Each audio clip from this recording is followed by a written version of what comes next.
জীবন যেন বহতা নদীর মতো, চলার পথে কত বাক মোহনা শত, আছে আরো দ্বন্দ্ব আলো আধারের, বেছে নিতে হবে তাই পথ আমাদের।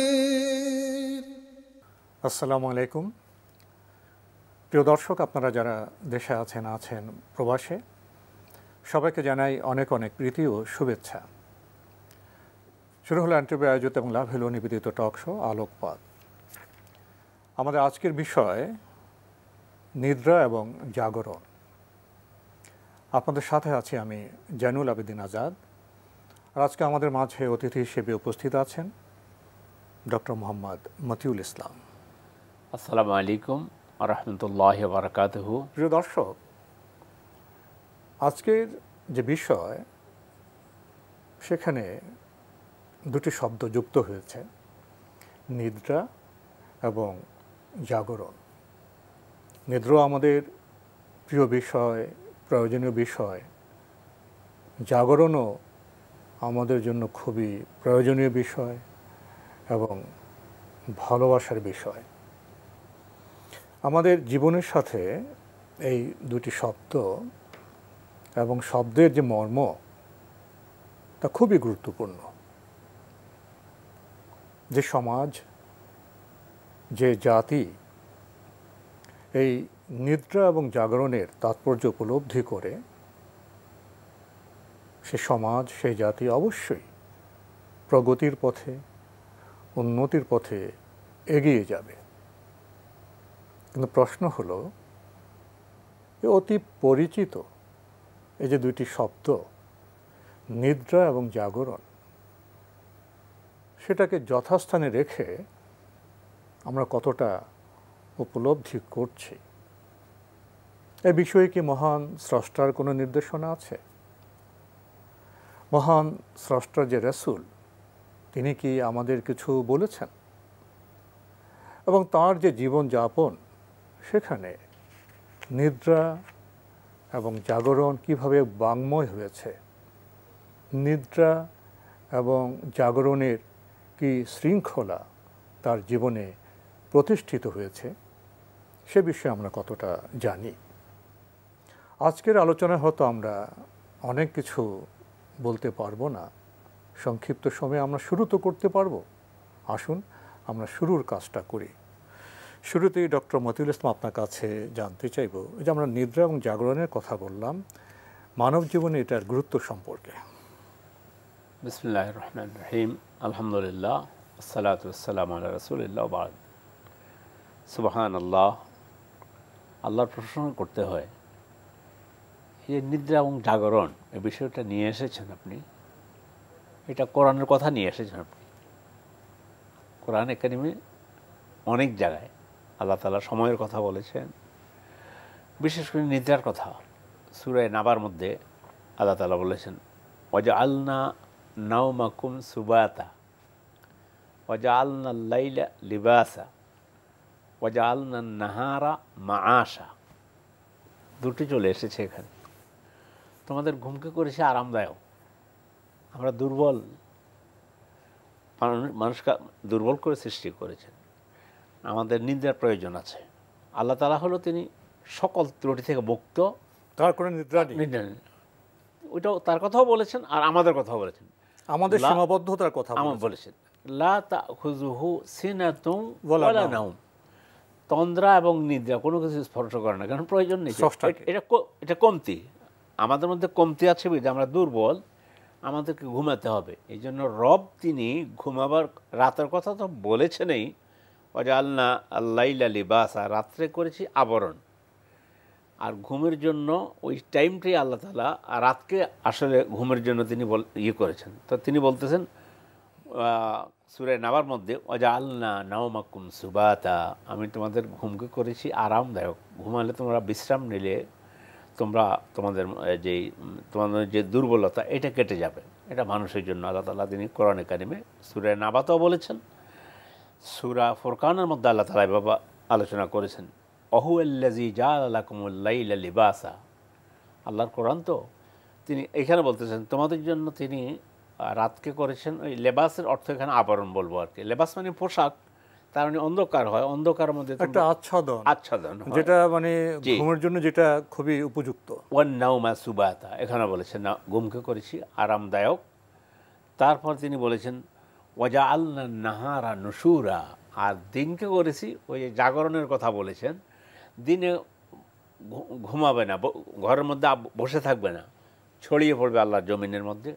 তোমাদের খাওয়ার প্রয়োজন, রিজিকের প্রয়োজন, তারপরে তোমাদের অন্যান্য প্রয়োজন আছে, মানে কাজে কর্মে ব্যস্ত হতে পারবে, চিন্তা চেতনাকে স্পষ্ট করতে হবে, গবেষণা যেতে হবে, কৃষক মাঠে ফসল ফলাবেন, শ্রমিক শিল্প কারখানা চালাবেন, হ্যাঁ, শিল্পী সাহিত্যিকরা তাদের কাজ করবেন। অর্থাৎ দিন হলো আমাদের অভিযাত্রার, আমাদের কর্মের সময়। নুশুর বলছে ছড়িয়ে পড়বে, সেখানে ছড়িয়ে পড়বে আপনি যতগুলো কথা বলেছেন। তুমি আয় ইনকাম করে রোজগার করবে, তারপরে ব্যবসা বাণিজ্য, চিন্তা চেতনা, গবেষণা সব কিছু করবে তোমরা, দিনকে এই জন্য আমি দিন করেছি। তারপরে আল্লাহ রাব্বুল আলামিন আরও বলছেন কোরআনে কারীমের মধ্যে ওয়াজআলনাল লাইলা ওয়ান নাহারা আয়াতাইন, রাত এবং দিন দুটো আল্লাহর নিদর্শন। ফামাহাউনা আয়াতাল লাইলি ওয়াজআলনা আয়াতান নাহারে মুবসিরা, দিনে তোমরা দেখো, চারদিকে ছড়িয়ে পড়ো, লিতাবতাগু ফাদলাম মির রাব্বিকুম, এখনো বলতেছে যাতে করে আল্লাহর অনুগ্রহ অনুসন্ধান করতে পারো। তুমি চাকরি করবে, তুমি ব্যবসা করবে, তুমি অন্য কাজ করবে, তোমার বিভিন্ন কর্মে তোমরা ছড়িয়ে পড়বে জমিনের মধ্যে। ফলে আল্লাহ রাব্বুল আলামিন তাহলে এখানে দেখেন নিদ্রা এবং জাগরণ দুইটাই এখানে চলে এসেছে। যে ঘুমা এবং জাগরণ, নিদ্রার মধ্যে আল্লাহ তাআলা যে নেয়ামত রেখেছেন, এটাকে আল্লাহ নেয়ামত বলেছেন।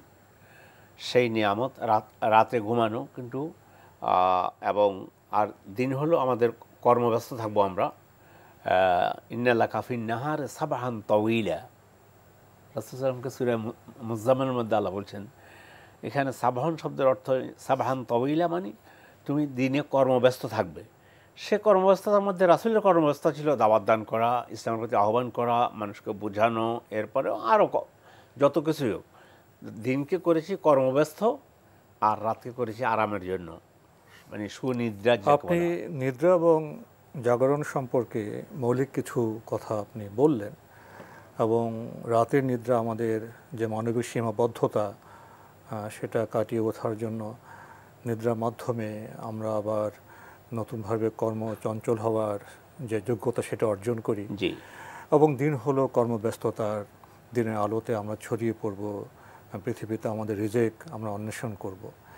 এখন এই পর্যায়ে এসে যে প্রশ্নটি আপনার কাছে আমি করতে চাইব সেটা হলো, এই নিদ্রা এবং জাগরণ অর্থাৎ রাত এবং দিন সম্পর্কে তো মহান আল্লাহর একটি শৃঙ্খলা আছে, এবং তার প্রতিনিধি রাসূল সাল্লাল্লাহু আলাইহি ওয়াসাল্লাম দিনকে এবং রাতকে বোধহয় সর্বোত্তমভাবে ব্যবহার করেছেন। এখন প্রশ্নটি হলো, আমরা যারা প্রিয় নবী হযরত মুহাম্মদ মুস্তাফা সাল্লাল্লাহু আলাইহি ওয়াসাল্লামের উম্মত, আমাদের যে অভিধান, আমাদের যে জীবনযাপন, সেখানে কি দিন এবং রাতের শৃঙ্খলা প্রতিষ্ঠিত আছে? আমরা কখন নিদ্রা যাব, কখন উঠব, সেখানে তো রাসূল সাল্লাল্লাহু আলাইহি ওয়াসাল্লাম এবং তার যে মহান সাহাবারা তারা একটা শৃঙ্খলা প্রতিষ্ঠিত করে গেছেন পরতে পরতে, প্রহরে প্রহরে। কিন্তু দেখা যায় যে আমাদের এখন অনেকেই আমাদের এই নিদ্রা এবং জাগরণের শৃঙ্খলা আমরা মানছি না। কখন আমরা নিদ্রা যাব, কখন আমরা উঠব, এখানে তো রাসূল সাল্লাল্লাহু আলাইহি ওয়াসাল্লামের সুন্নাহর পদ্ধতি আছে। তো রাসূল সাল্লাল্লাহু আলাইহি ওয়াসাল্লাম আমাদেরকে শিখিয়ে গেছেন। সাহাবীদের জীবনযাপন কেমন ছিল, বর্তমান সময়ে এসে মুসলমানদের জীবনযাপন কি তার সাথে মিলছে? না, সবার জীবনযাপন মিলছে না। অনেকের, অধিকাংশ বরং বলতে পারি প্রায় সিংহভাগ মানুষ, তাদের এটা আল্লাহ রাসূলের ইয়ের সাথে মিলছে না। রাত এবং দিনকে যেভাবে ব্যবহার করার জন্য বলা হয়েছে, কাজে লাগাবার জন্য বলা হয়েছে, আমি আপনার কথার উত্তর হযরত আয়েশা রাদিয়াল্লাহু তাআলা আনহা, তিনি আপনার প্রশ্নের উত্তর তিনি দিয়ে দিয়েছেন যে রাসূলকে কীভাবে দেখেছেন। আয়েশা রাদিয়াল্লাহু তাআলা আনহা বলেন, কানাত আয়েশা রাদিয়াল্লাহু তাআলা আনহা তাকুল কানা ইয়ানামুন নবী সাল্লাল্লাহু আলাইহি সাল্লাম আউয়ালাল লাইল রাসূল সাল্লাল্লাহু আলাইহি ওয়াসাল্লাম রাতের প্রথম অংশে তিনি ঘুমিয়ে যেতেন। প্রথম দিকে ইশার সালাতটা আদায় করার পরেই ওয়াকুমু আখিরাহু, রুটিনটা ছিল এভাবে, রাতের শেষ দিকে উঠেছে। এই রাতের শেষ দিকে ওঠার ব্যাপারে আমরা আমাদের দর্শকদেরকে বলবো, রাসূলের এই রুটিনটা পাওয়ার জন্য সূরা মুজাম্মিল ২০ নম্বর আয়াত এবং সূরা মুজাম্মিলের প্রথম দিকে পড়ার জন্য, ইয়া আইয়ুহাল মুজাম্মিল কুমিল লাইলা ইল্লা কালিলা নিসফাহু আও ইনকুস মিনহু কালিলা আও জিদ আলাইহি ওয়া রাত্তিল কুরআন তারতিলা। এখন এই রুটিন বলে দিচ্ছে। আল্লাহ রাসূলকে বলছেন, প্রথমটা তো হলো উনি নিয়ম মাফিক ইশার সালাত আদায় করেছেন। আয়েশা রাদিয়াল্লাহু তাআলা আনহা তিনি বলেন যে ইশার সালাত আদায় করার পরে রাতের প্রথম দিকে তিনি ঘুমিয়ে যেতেন। তো এখন আল্লাহ বলতেন, হে ইয়া আইয়ুহাল মুজাম্মিল, হে চাদর আবৃতকারী, আপনি ইয়া আইয়ুহাল মুজাম্মিল কুমিল লাইলা ইল্লা কালিলা, আপনি রাতে দণ্ডায়মান হন, মানে নামাজের জন্য। কুমিল লাইলা ইয়া আইয়ুহাল মুজাম্মিল কুমিল লাইলা ইল্লা কালিলা নিসফাহু আও ইনকুস মিনহু কালিলা। তখন তো রাসূল ছিল মানে অর্ধরাত্রি পর্যন্ত, রাতের প্রথম দিকে ঘুমিয়ে যেতেন, পরে উঠতেন, উঠে রাসূলের জন্য এটা প্রায় রাতের অর্ধেক তিনি আল্লাহর সাথে সালাতে দাঁড়িয়ে যেতেন। রাতের নামাজ, তাহাজ্জুদের নামাজ, তাহাজ্জুদ, কিয়ামুল লাইল, তাহাজ্জুদ নামাজ পড়ার জন্য উঠতেন। আর আবার ২০ নম্বর আয়াত, শেষ আয়াত যেটা, ইন্না রাব্বাকা ইয়ালামু আন্নাকা তাকুমু আদনা মিন সুলুসাইল লাইলি ওয়া নিসফাহু ওয়া সুলুসাহু ওয়া তায়ফাতুম মিনাল্লাযিনা মা'আক। এখানে সাহাবাদের কথা বলা হয়েছে। সাহাবারাও এভাবে রাসূলের সাথে এই রুটিন মেনে চলতেন।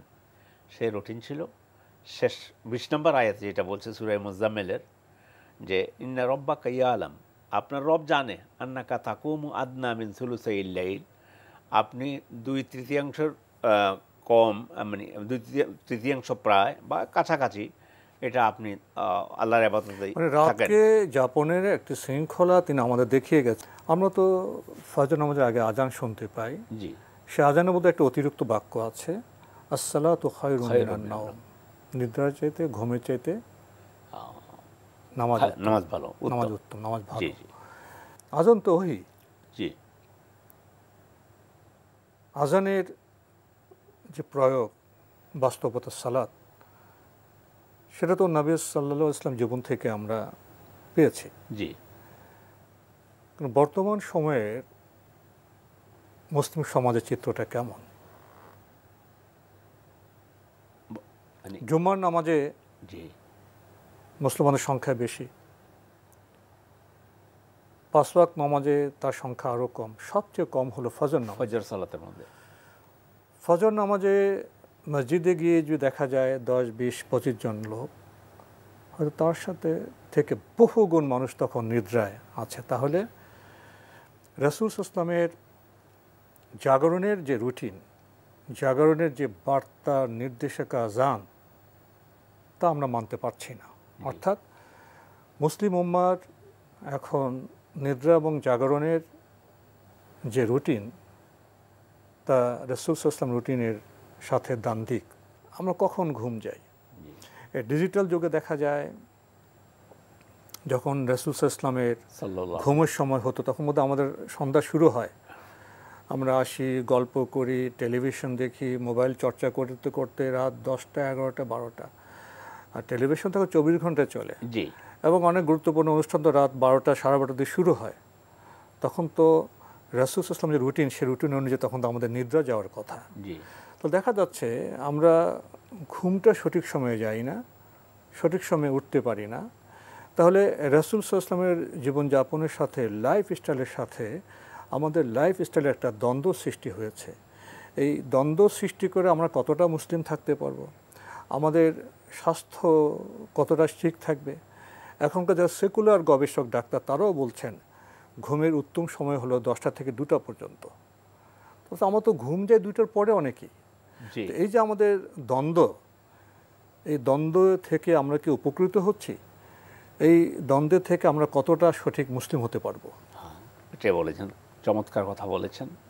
দ্বান্দ্বিক যেটা বলছেন, আমি এই শব্দটাকে মানে অ্যাপ্রোপ্রিয়েট মনে করি।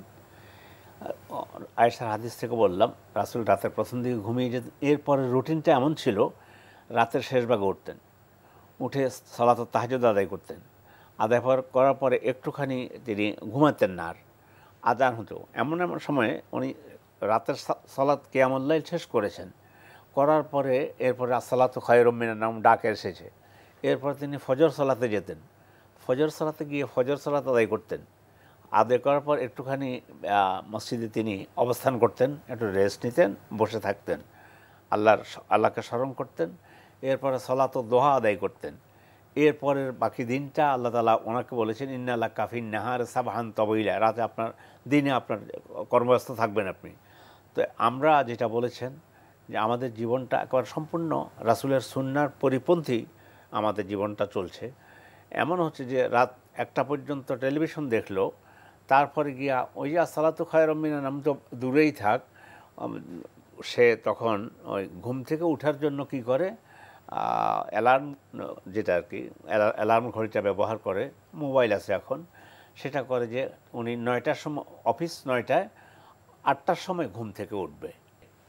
তো কোনো ব্যক্তি যদি ইচ্ছা করে যে আমি ফজরের সময় উঠব না, এটাই হলো ইচ্ছা করে 8টার সময় উঠবে, ঘড়ির কাঁটা ওই 8টার উপরে রাখলো, তাহলে পৃথিবীর অধিকাংশ স্কলারদের মত হচ্ছে যে এই ব্যক্তি এই কারণে ইসলামের গণ্ডির মধ্যে আর থাকবে না। কারণ হলো সে ইচ্ছাকৃত যে আমাকে যে আমার রব আসসালাতু খায়রুম মিনান নাওম, মানে নামাজ উত্তম, এবং আমার উপরে যে ফজর সালাত ফরজ করা হয়েছে, এই সালাত আমি পড়ব না, যাব না, এটা মনেও না, এটা চিন্তা, এখন চিন্তার মধ্যে এটা লালন করে। আপনার বক্তব্য স্পষ্ট যে আমাদের আকীদায়, বিশ্বাসে, ইমানে আমাকে যে সূর্য ওঠার আগে উঠতে হবে, সঠিক সময়ে ফজর নামাজ আদায় করতে হবে, সেটা নেই বলেই আমি 8টা বাজে অ্যালার্ম দিচ্ছি। এটা তো আপনি বললেন যারা গাফেল তাদের সম্পর্কে। আমি আরেকটি চিত্র আপনার সামনে আনতে চাই। অনেক বাবা মা মাশাআল্লাহ তারা নামাজ পড়েন, জি, সন্তানকে নামাজ পড়তে বলেন, সন্তান নামাজ পড়লো না। মানুষ তো দুর্বল, সীমাবদ্ধ। সন্তান যে রাত 12টা পর্যন্ত জাগছে, 2টা পর্যন্ত জাগছে, মোবাইল চর্চা করছে, স্মার্টফোন চর্চা করছে, টেলিভিশন দেখছে, তো একটা দুর্বল মানুষ যদি 12টা, 1টা, 2টায় যদি সে ঘুম আসে, সে 4টায় কীভাবে উঠবে? ওটা সুযোগ নেই। সে আসসালাতু খায়রুম মিনান নাওম আহ্বান সে কীভাবে শুনবে? তখন মৃদুভাবে সে ধার্মিক বাবা বলেন, বাবা তুমি ওঠো না, না উঠলে কী করবো, বাচ্চা উঠতেছে না। কিন্তু এই বাবা মাই আবার যখন দেখা যায় যে সেই সন্তান স্কুলে যদি দেরি করছে, তার স্কুলের রুটিন মিস হচ্ছে, ক্লাস হবে, তখন চিৎকার করে ওঠেন, দরকার হলে প্রহার করেন। এখানে সে আমার প্রশ্ন, যারা ধার্মিক বাবা মা তাদের কাছে কি এখানে দিনের চাইতে দুনিয়াটা বেশি গুরুত্বপূর্ণ হয়ে গেল না? অবশ্যই। তাহলে সেই পরিবারে সন্তান কিভাবে উঠবে যে পরিবারে নিদ্রা এবং জাগরণের শৃঙ্খলা নাই? আমার তো মনে হয় জীবনকে যদি আমরা পরিশুদ্ধ করতে চাই, জীবনকে যদি আমরা পরিশীলিত করতে চাই, তাহলে এখানে আমাদের কাজ করা উচিত। আপনি তো বলছেন ফোনের পিছনে সন্তান সময় দেওয়ার কারণে আসসালাতু খায়রুম মিনান নাওমে ডাক দিতে পারছে না। সমস্ত ওলামে কেরাম একমত, ইসলামিক স্কলার, যে কোনো ব্যক্তি যদি মনে করে কোরআন শরীফ যদি আমি রাত 1টা পর্যন্ত কোরআন তেলাওয়াত করি, তাহলে ফজর সালাত আদায় করতে পারবো না। তাহলে পৃথিবীর অধিকাংশ স্কলার একমত যে তাহলে এই মানে যেটা পড়লে, যে পর্যন্ত কোরআন তেলাওয়াত করলে ফজর পড়তে পারবো না, ওই টাইম পর্যন্ত কোরআন পড়াও হারাম। তার মানে এখানে ফরজ ইবাদত এবং নফল ইবাদতের মধ্যে একটি পার্থক্য সৃষ্টি করা হয়েছে, এখানে শৃঙ্খলার বিষয়টিকে উল্লেখ করা হয়েছে। আমরা সময়ের একবার শেষ প্রান্তে এই সংক্ষিপ্ত পরিসরে আলোচনায় আমরা এটা তো বোধ হয় আমরা বলতে পারি যে প্রকৃত মুসলিম হতে গেলে, নবী সাল্লাল্লাহু আলাইহি ওয়াসাল্লাম উম্মত হতে গেলে, আমাদের শুরুতেই বোধ হয় ইমানের পরে আমাদের নিদ্রা এবং জাগরণের যে রুটিন যেটা আছে, সেটাকে আমাদের উপলব্ধি করতে হবে।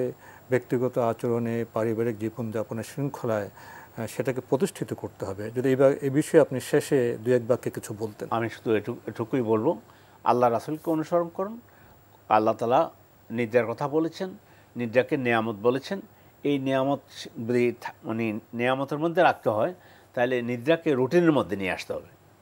নিদ্রাকে রুটিনে এনে যদি নিদ্রা যাই, তাহলে সেই নিদ্রা আল্লাহ কোরআনে কারিমে বলছে আমার জন্য নেয়ামত, কিন্তু আমার জন্য নেয়ামত না হয়ে এটা শাস্তির কারণ হয়ে যাবে। নিদ্রাকে যদি আমি কন্ট্রোল না করে, রুটিনের মধ্যে না এনে, আমি যদি আমার রবের ডাকে সাড়া না দিতে পারি, আমি ভুল সময়ে ঘুম যাই, ভুল সময়ে ঘুম যাই, ভুল সময়ে উঠি, তাহলে কিন্তু এটার জন্য আল্লাহর কাছে যেটা নেয়ামত বলেছে, সেই নেয়ামতে কিয়ামতের দিন আমার জন্য কাল হয়ে দাঁড়াবে। এই জন্য আমরা তো সবাইকে বলবো শুধু নিদ্রা এবং জাগরণ দুটাকে রুটিনের মধ্যে নিয়ে আসার জন্য, রাসূলের সুন্নাহ সম্মত রুটিনকে আমাদের পালন করতে হবে। জি, ডক্টর মোহাম্মদ মতিউল ইসলামের বিষয়ে আপনার অনেক কথা ছিল, আমাদের শোনার ইচ্ছে ছিল, সময় আমাদের থামিয়ে দিল। আজকে আমাদের এখানে শেষ করতে হচ্ছে। আপনি কষ্ট করে আমাদের স্টুডিওতে এসেছেন, সময় দিয়েছেন, সেজন্য আপনাকে অনেক ধন্যবাদ। ধন্যবাদ আপনাদেরকেও। প্রিয় দর্শক, আমরা দেখছিলাম এনটিভি আয়োজিত এবং লাভ হিল নিবেদিত অনুষ্ঠান আলোকপাত। আমাদের আজকের বিষয় ছিল নিদ্রা এবং জাগরণ। আমাদের অনুষ্ঠান আপনারা এনটিভি অনলাইনেও দেখতে পারবেন, ভিজিট করুন www.ntvbd.com। এছাড়া ইউটিউবে এবং আমাদের ভেরিফাইড ফেসবুক পেজে অনুষ্ঠান দেখতে পারবেন। অতি পরিচিত শব্দ নিদ্রা এবং জাগরণ। বিজ্ঞ আলোচকের আলোচনা থেকে আমরা উপলব্ধি করলাম আমরা নিদ্রা এবং জাগরণের সঠিক রুটিন মানছি না, শৃঙ্খলা মানছি না, রাসূল সাল্লাল্লাহু আলাইহি ওয়াসাল্লামের যে সুন্নাহ যে আচরণ সেটা আমরা মানছি না। তাহলে আমরা প্রকৃত উম্মত কীভাবে হব? আসুন আমরা সুন্নাহ মেনে সঠিক সময়ে রাতের প্রথম ভাগে নিদ্রা যাই, শেষ ভাগে উঠি। সূর্য ওঠার আগে আমাদের উঠতে হবে। মানুষকে সূর্যের চাইতেও শ্রেষ্ঠ নয়। আমরা ভুল জীবনযাপনের কারণে, ভুল সময়ে নিদ্রা যাওয়ার কারণে স্বাস্থ্যগত দিক থেকে আমরা ক্ষতিগ্রস্ত হচ্ছি। একবার ভোরে উঠে দেখুন না, ফজর নামাজে পড়ে যে মুক্ত হাওয়ায় একটু হাঁটুন না, প্রকৃতি আপনার সাথে কথা বলবে, বন্ধুর মতো আচরণ করবে। সেই প্রভাতে সূর্য স্নাত হয়ে আপনি দীপ্ত হবেন, আপনার স্বাস্থ্য ভালো হবে। আপনি প্রভাতে পড়ার টেবিলে বসুন, অনেক কঠিন বিষয় আপনার কাছে সহজ হয়ে যাবে। ছাত্র বন্ধুরা যারা মুখস্থ করতে চাও, পরীক্ষা করে দেখো সকালের পড়াটা কি সহজে মুখস্থ হয়ে যায়। আসুন আমরা নিদ্রা এবং জাগরণের সঠিক সময়কে জানি এবং মানি এবং সমৃদ্ধির পথে আমরা এগিয়ে যাই। প্রিয় দর্শক, মহান আল্লাহ আমাদের সবাইকে নিরাপদে রাখুন, রাখুন শান্তিতে।